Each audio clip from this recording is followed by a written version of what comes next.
In this video, I'm gonna teach you how to use Afterpay on Goat. It's a very quick and easy process, so make sure to follow along.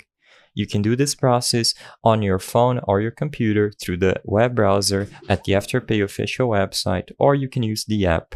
Regardless of whichever option you choose, just make sure you set your region up properly.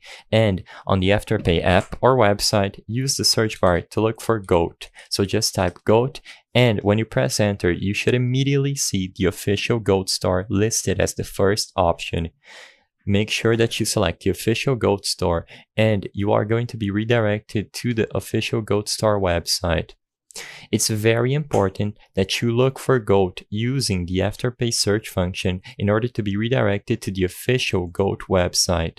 You are only eligible for a full Afterpay usage if you select it from the Afterpay app or website, but as long as you select it, you will be able to start browsing Goat and make your purchases using your Afterpay account.